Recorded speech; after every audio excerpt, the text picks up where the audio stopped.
बिस्मिल्लाहिर्रहमानिर्रहीम।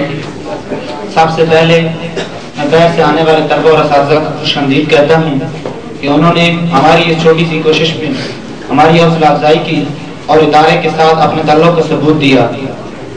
मैं 4 मई 2003 को दारुस्सलाम में दाखिल हुआ था और उस वक्त मुझे उर्दू बोलना भी नहीं आती थी।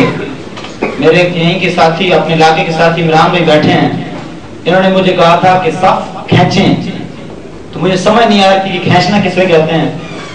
फिर उन्होंने अपनी जुबान में कहा कि सफ छेक, मुझे समझ आई। दारुस्सलाम की सबसे बड़ी बात यहाँ आने की मुझे फायदा हुआ, मुझे उर्दू बोलना दारुस्सलाम ने सिखाई। इसके अलावा कुरान मजीद का तर्जमा मैं यहाँ 8वीं तक बाकायदगी के साथ पढ़ता रहा हूँ। 8वीं के बाद मुझे घर वालों ने कहा कि आप साइंस पढ़ें।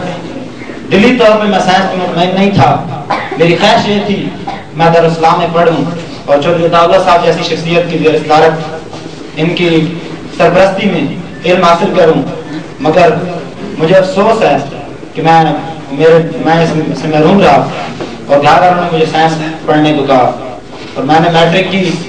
तो 9th क्लास में तो मैं शाह हॉस्टल में रहता रहा, लेकिन 10th में फिर चौधरी साहब ने मशक्कत की और मुझे यहाँ रहायश करने की इजाज़त दी। मैं यहाँ पढ़ता रहा। अब फिर मैं फर्स्ट ईयर में पढ़ रहा हूँ गवर्नमेंट कॉलेज औरंगाबाद में, तो वहाँ पर हॉस्टल में रहता हूँ। लेकिन दारुस्सलाम मेरा हकीकत में ये बयान कर रहा हूँ कि इसमें कोई हमारी बात नहीं है, दिल से बयान कर रहा हूँ कि मैं हॉस्टल में भी दिल नहीं लगता। आप यहाँ मौजूदा तलबा से पूछ लें कि ज़्यादातर वक्त मेरा दारुस्सलाम में गुजरता है। मेरा दिल करता है कि मैं सही बात दारुस्सलाम अपनी ज़िंदगी दारुस्सलाम के लिए वक्त करूँ, लेकिन कुछ मेरी मजबूरियाँ हैं। वमा अलैना इल्लल बलाग।